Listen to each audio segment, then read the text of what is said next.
আজকে চলে গেছিলাম নারায়ণগঞ্জ শেখ রাসেল পার্ক লেকে। সেখানে যাওয়ার পর ভাই ব্রাদারের সাথে দেখা হয়ে গেল, তাদের সাথে আড্ডা দিয়ে আমরা আবার চলে যাই নারায়ণগঞ্জের সেই বিখ্যাত রেস্টুরেন্টে। আর রেস্টুরেন্টে কি কি হয়েছে, আশিক আর ফাহাদ কিভাবে খেয়েছে, পুরো ভিডিও দেখতে থাকুন। চলুন শুরু করি। হোয়াটসঅ্যাপে আসসালামু আলাইকুম, ইটস মির আফান চু, welcome to my new another blog. So guys, কেমন আছেন? আশা করি ভালো আছেন। আল্লাহ পাকের অশেষ রহমতে আমি অনেক অনেক ভালো আছি। তো আজকে হঠাৎ নারায়ণগঞ্জে ঘোরাঘুরি করার জন্য প্ল্যানিং করি, আর যেমন কথা তেমন কাজ, রওনা করে দিলাম নারায়ণগঞ্জের উদ্দেশ্যে। আর এখন আছি আমরা বন্দর গুদারাঘাটে। এখানে আমরা ফেরি দিয়ে ওপার যাব, ওপার থেকে হচ্ছে একটা রিক্সা নিয়ে আমরা হচ্ছে নারায়ণগঞ্জ একটু ঘুরবো।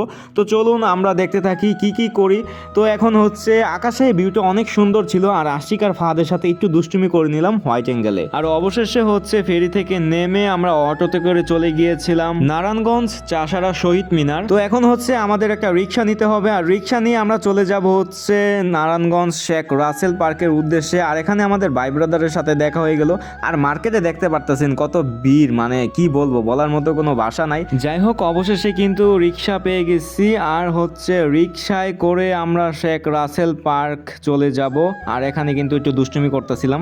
আশিক আর ফাহাদ মানে এত মানে কি বলবো, মানে ওরা দুজন হচ্ছে মানে কাকরাইল মসজিদের ইমাম সাহেব এমন ভাব ধরে থাকে। যাক, আর কিছু বললাম না, বললে আবার মাইন্ডে নিতে পারে। আর অবশেষে কিন্তু চলে আসছি নারায়ণগঞ্জ শেখ রাসেল পার্ক লেকে।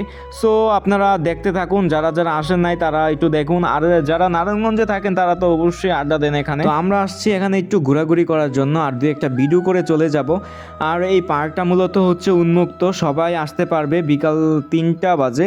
আর এখানে আসার পর দেখি আমাদের ভাই ব্রাদারের সাথে দেখা হয়ে গেল, আর আমরা আইসাই কিন্তু হাত মিলাই নিলাম, আশিকের সাথে বুক মিলাই নিছে। তো তাদের সাথে কথা বললাম, কথা বলার পর কিছুক্ষণ আড্ডা দিলাম সেখানে। আর ভিউটা ছিল অনেকটাই সুন্দর, আর আড্ডাটাও মোটামুটি ভালো ছিল। আর সেখানে গিয়ে আমি আর ফাহাদ কিছুক্ষণ দুষ্টুমি করলাম, আর তারা সেখানে ভিডিও করতেছে। যেহেতু আশিক একটু মাঝে মাঝে টিকটক করে, তো ওইখানে আর কি টিকটক করতেছিল। তো এখন হচ্ছে আমাদের চলে যাওয়ার পালা, আড্ডা শেষ। তো অবশেষে আমরা চলে আসছি নারায়ণগঞ্জের সেই বিখ্যাত রেস্টুরেন্টে ফুড করতে। তো এখন হচ্ছে আমরা এটার ভিতরে চলে যাব, আর আজকে রিভিউ দিব আপনাদেরকে যে এটার খাবার কেমন অবশ্যই আপনারা জানবেন। অলরেডি আমরা ভিতরে চলে গেলাম, আর ভিতরে প্রবেশ করার পর হচ্ছে আমরা বসলাম, মানে বসার একটা প্লেস খুঁজতেছিলাম যে ভালো কোথায় বসবো। তো খুঁজতে খুঁজতে অবশেষে আমরা একটা কর্নারে চলে যাই, আর সেখানে গিয়ে বসি। আর ভিউটা কিন্তু অনেকটা সুন্দর ছিল।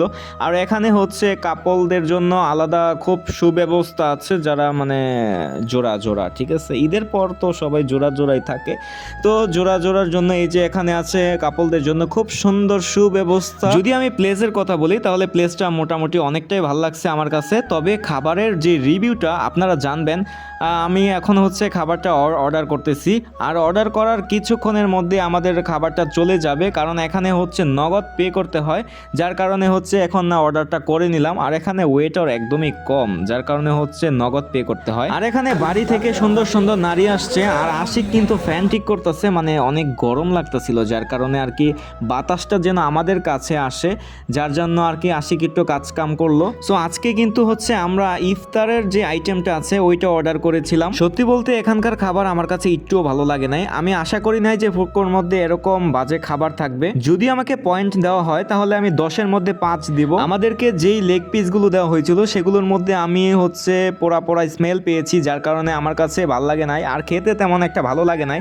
সো গাইস, আজকের ভিডিওটি এই পর্যন্তই। সো ভালো থাকবেন, সুস্থ থাকবেন, নিজের খেয়াল রাখবেন। আর পেজটি যদি ফলো করে না থাকেন তাহলে অবশ্যই ফলো করে দিবেন নতুন নতুন ভিডিও পাওয়ার জন্য। আসসালামু আলাইকুম, ঈদ মোবারক।